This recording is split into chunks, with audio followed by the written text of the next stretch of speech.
सादर जय श्री कृष्ण श्रीदास श्री कुंज बिहारी सच्चिदानंद रूपाय विश्वोत्पत्त्यादि हेतवे तापत्रय विनाशाय श्री कृष्णाय वयम नमः।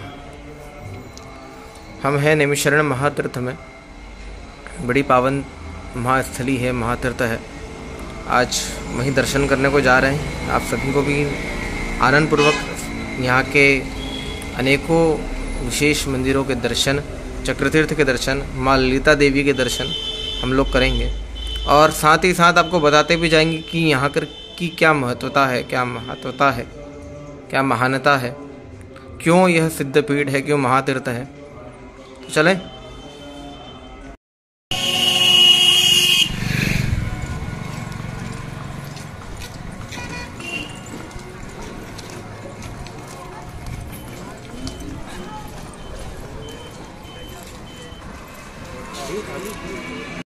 हम हैं माँ ललिता देवी मंदिर। 51 शक्तिपीठों में माँ ललिता देवी का वर्णन आता है। देवी भागवत महापुराण में वर्णन है कि जब माता सती ने योग के द्वारा अपने देह का नाश किया, उसके पश्चात भगवान महादेव जब उनके शरीर को लेकर जाने लगे, तब भगवान विष्णु ने उनके शरीर अपने सुदर्शन चक्र के द्वारा उनके शरीर को अंग भंग किया और जहाँ जहाँ वह अंग गिरे वहाँ महान शक्तिपीठ का निर्माण हुआ। तो उसी में से एक महान शक्तिपीठ है माँ ललिता देवी, जहाँ माँ जगदम्बा का हृदय स्थल, जो हृदय है, हृदय भाग है, वह गिरा। और वहीं आज निमिषरण तीर्थ में ललिता देवी नाम से विख्यात है, विराजमान है।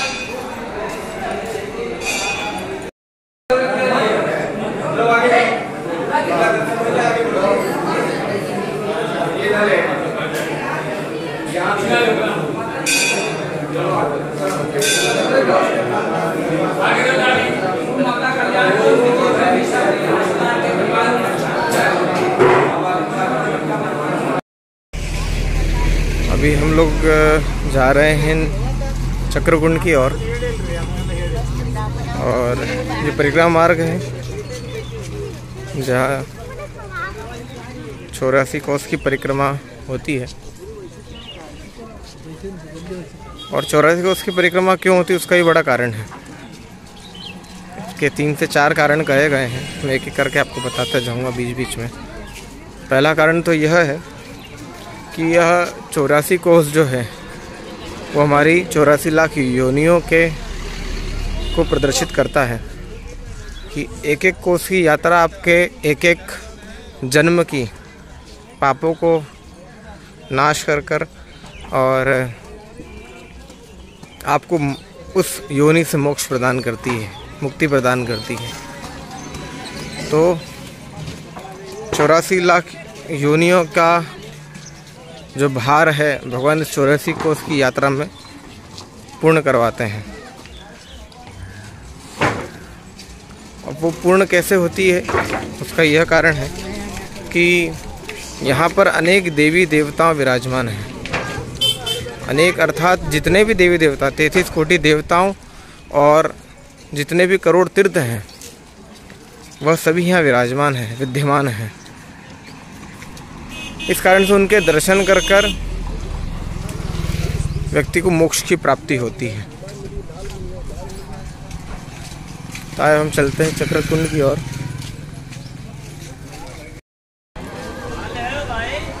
हम हैं चक्रकुंड सामने। आइए अंदर चलते हैं, आपको चक्रकुंड के दर्शन कराते हैं। उसके पूर्व ही आपको बड़े ही सुंदर भगवान श्री हनुमान जी महाराज के सुंदर विग्रह के दर्शन।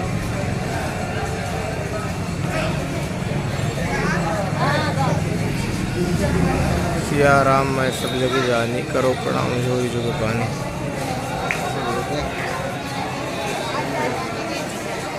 आए अंदर दर्शन कराते हैं।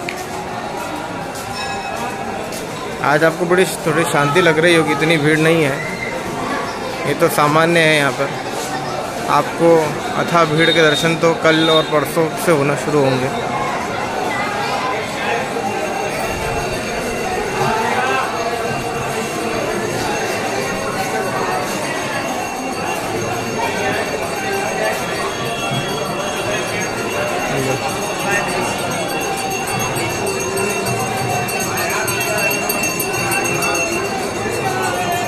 ये है चक्रकुंड।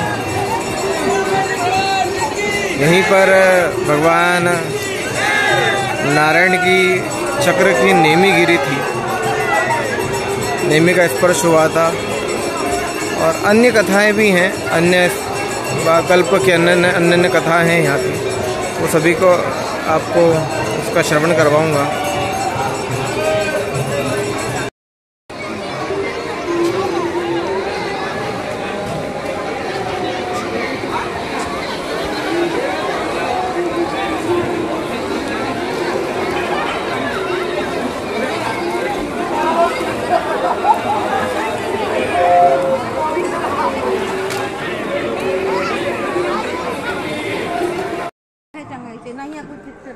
आइए सर्वप्रथम आपको दर्शन कराते हैं निमिषरण महातीर्थ में विराजमान भगवान श्री खाटू श्याम के दर्शन।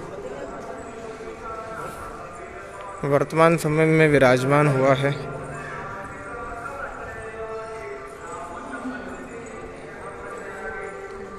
बड़ा ही सुंदर और दिव्य मंदिर है भगवान श्री खाटू नरेश का।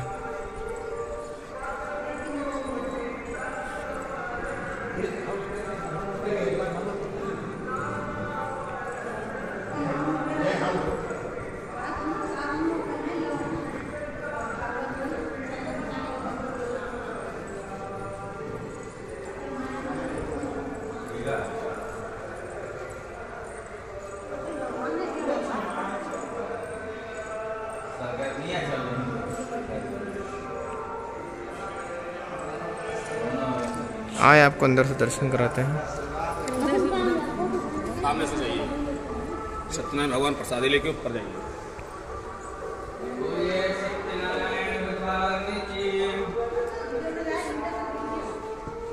स्वामी सत्यनारायण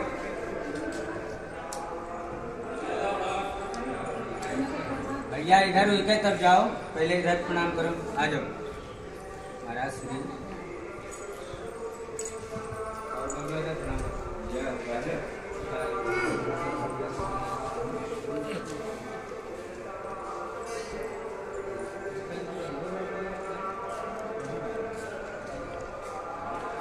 भगवान श्री राघवेंद्र सरकार राम जानकी, भगवान श्री खाटू नरेश और भगवान श्री ठाकुर जी श्री राधा कृष्ण सरकार यहाँ विराजमान है।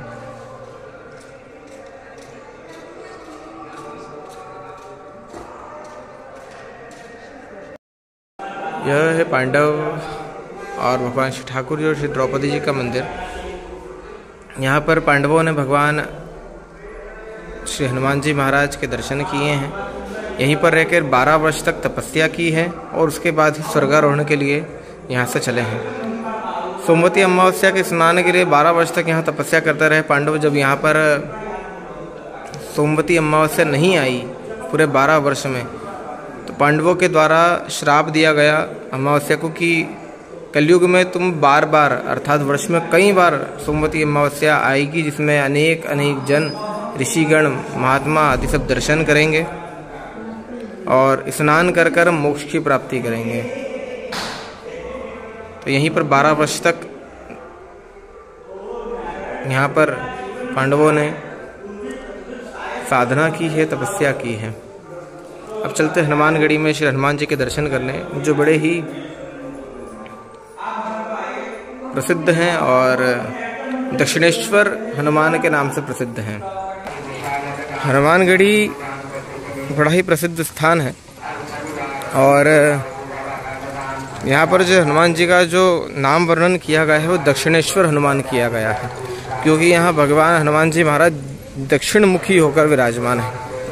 कथा कुछ इस प्रकार है कि जब भगवान राघवेंद्र सरकार और लखन जी महाराज रावण से युद्ध लड़ रहे थे और अहि रावण जब राम और लक्ष्मण की बलि देने के लिए भगवान को पाताल लोक उठाकर लेकर चला गया, तब हनुमान जी महाराज ने वहाँ जाकर अहिरावण का वध किया और पंचमुखी होकर विराजमान हुए थे। वहाँ से आने के बाद जब भगवान पुनः पृथ्वी पर आए, तो पृथ्वी पर आने का जो मार्ग था वह यही नैमिषारण्य महातीर्थ है। और नैमिषारण्य महातीर्थ में आकर राम और लखन जी महाराज को अपने कंधों पर बिठाकर लेकर आए, आकर ऋषि संतों के दर्शन किए और पुनः फिर लंका को गए। तो आए कैसे हनुमान जी महाराज के हम दर्शन करते हैं।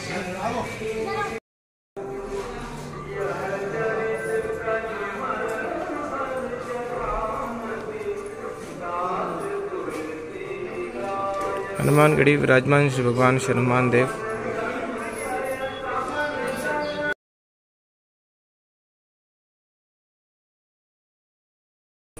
आइए अब हम दर्शन करते हैं गोमती माता की, जिसे आदि गंगा भी कहा जाता है। यहाँ से आगे जाकर माँ नर्मदा जी में समाहित होती है। और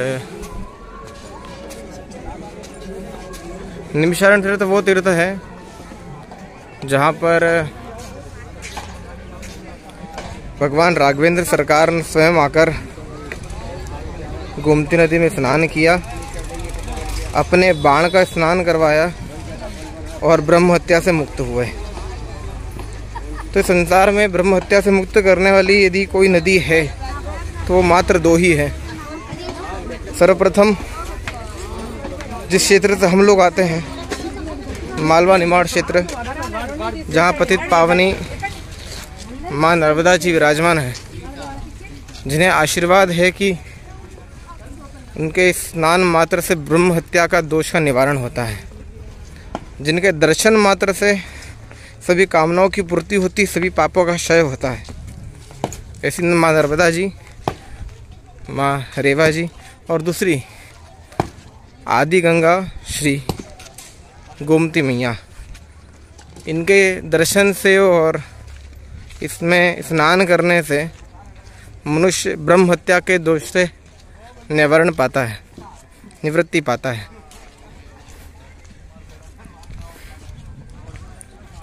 पिछले वर्ष जब दास की यहाँ कथा थी तो सुंदर आरती के, महाआरती के रात्रि के दर्शन हम लोगों ने किए थे। कोशिश करेंगे इस बार भी हम कर सकें। आए,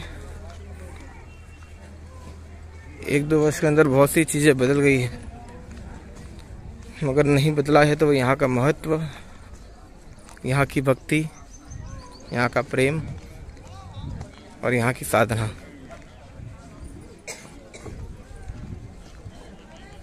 जल का स्तर थोड़ा बड़ा हुआ है।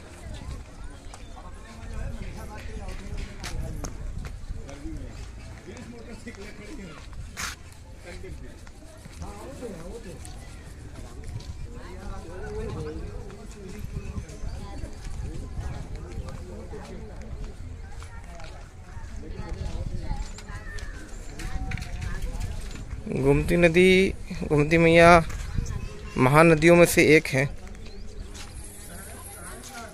और इनके स्नान का बड़ा ही महत्व है।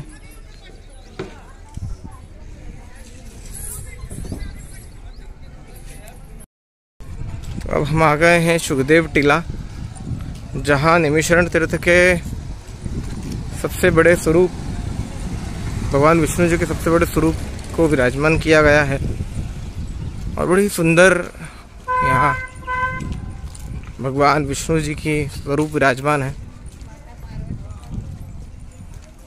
और सुखदेव टीला भी है और यहीं पर देवियों का भी मंदिर विराजमान है। तो आए आपको दर्शन कराते हैं।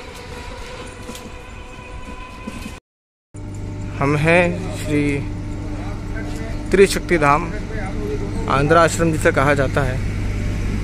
और यह मंदिर पूरा ही दक्षिण पद्धति से विराजमान है, दक्षिण पद्धति में ही है।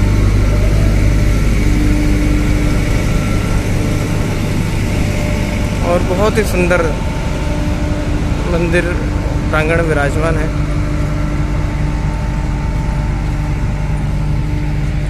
और अब दर्शन कीजिए आप।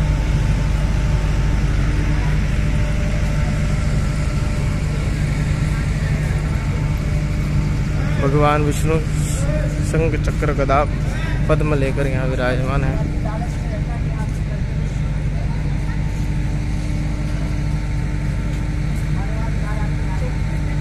शंख पद्म और गदा भगवान के हाथों में है और एक हाथ से भगवान आशीर्वाद मुद्रा में विराजमान है।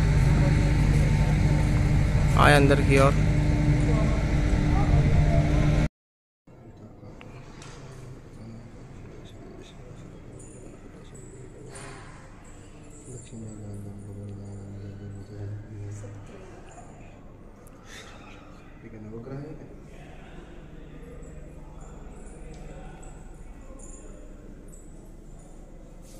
माँ ललिता देवी,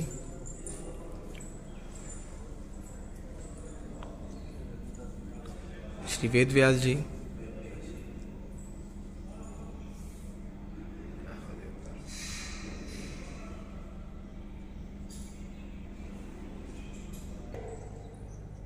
श्री रमा देवी और वहीं आगे की ओर श्री बालाजी महाराज।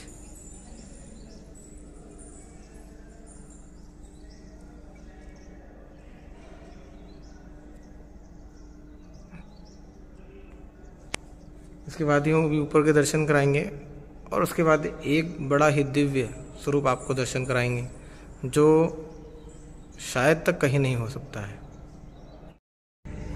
आइए आपको निमिषारण्य के सबसे सुंदर स्वरूप का दर्शन कराता हूँ। माँ जगदम्बा, जिनमें सभी देवता विराजमान हैं, जिनके हृदय महादेव जी, जिनके एक चरण पर, एक पैर पर विष्णु जी, दूसरे पर श्री ब्रह्मा जी महाराज विराजमान हैं।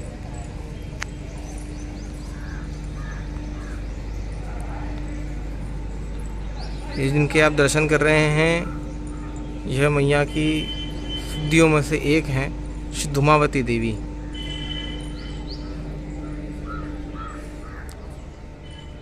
उसके बाद हैं श्री बगलामुखी जी। उसके बाद मैया के एक और स्वरूप का दर्शन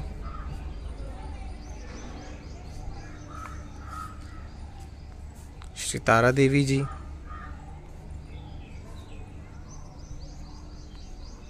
श्री कन्यका परमेश्वरी जी। वहीं इधर की ओर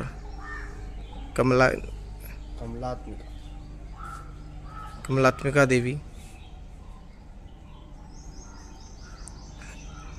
श्री पोड़शी देवी,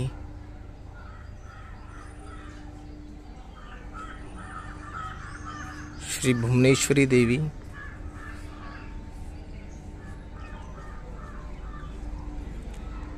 श्री त्रिपुर भैरवी देवी और सबसे अंतिम में श्री मातंगी देवी।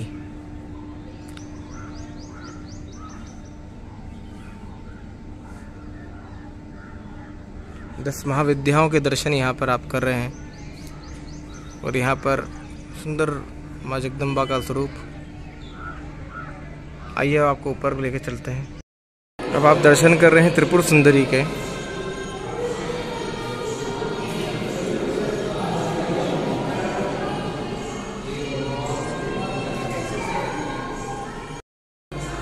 अब हम दर्शन कर रहे हैं गौरी विश्वेश्वर महादेव के।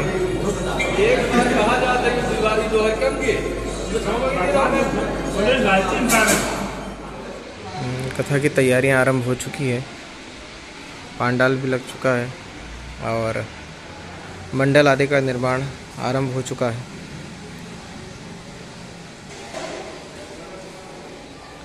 सभी तैयारियां यहाँ पर हो चुकी है और बस कल सुबह शोभा यात्रा और 3 बजे से 6 बजे तक कथा का आयोजन रहेगा। कोशिश करेंगे नेटवर्क सही रहा तो आप सभी को हमारे यूट्यूब चैनल पर भी भगवत कथा के दर्शन और कथा श्रवण करवाएंगे। कोशिश पूरी रहेगी।